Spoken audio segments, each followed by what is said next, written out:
Nous sommes dans le logiciel Reaper, donc la première chose à faire, ça va être de choisir le tempo de votre morceau, à quelle vitesse va être votre pulsation. Pour ça, vous avez ici une indication, BPM, ça veut dire battement par minute. Donc vous allez choisir si vous voulez un morceau tempo lent. En tempo lent, pour ça, il faudra mettre un BPM entre 60 et 90. Un morceau tempo médium, ça va être entre 90 et 120. Et un morceau tempo rapide, ce sera entre 120 et 160. Soit vous mettez un chiffre, donc par exemple je vais mettre 100, 128, j'ai fait Enter et après je vais écouter ce que ça donne. Pour ça vous avez le petit logo qui représente un métronome et qui en fait lorsque vous allez lancer la lecture va jouer les pulsations du morceau. Donc si j'écoute ça donne ceci. Voilà, ça c'est ma pulsation, mon tempo à 128. Donc à vous de voir, mais si vous voulez aussi, vous pouvez taper la pulsation ici. C'est-à-dire avec votre souris, vous voulez un tempo qui aille avec cette pulsation-là, enfin ce tempo-là, tac, tac, tac, tac, tac, tac. Vous tapez avec la souris. Tac.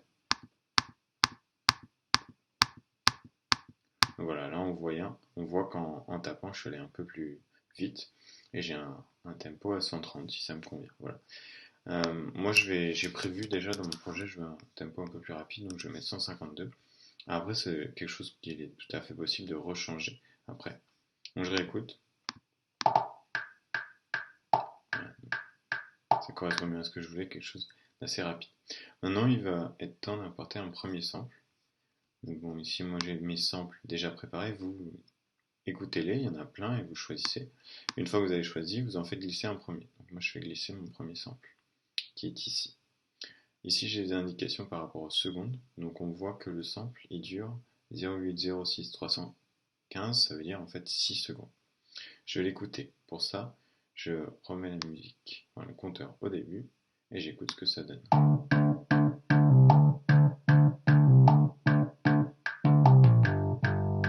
On voit bien que le sample il correspond à la pulsation du morceau puisque les bips du métronome, la pulsation correspond au son de la basse. Je peux l'enlever maintenant et je vais pouvoir aller me chercher un deuxième sample.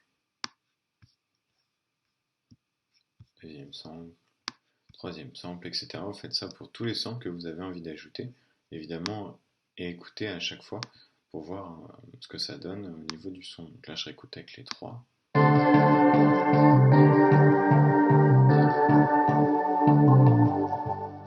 Ok, c'est pas mal. Et vous pouvez aussi zoomer ici pour voir plus précisément vos sons. Donc ici, vous avez tout ce qui est important au niveau de la lecture. Donc remettre tout début, aller à la fin. Bon, ça c'est enregistré, on ne s'en servira pas pour ce projet-là. Évidemment, la lecture et l'arrêt. On peut aussi mettre sur pause. Une fois que vous avez mis tous vos samples, la deuxième étape, ça va être d'organiser ces samples qui ne soient pas tous joués en même temps, qu'il y ait une vraie progression dans le morceau, une forme en accumulation puisque c'est le projet. C'est ce qu'on va voir dans la deuxième vidéo.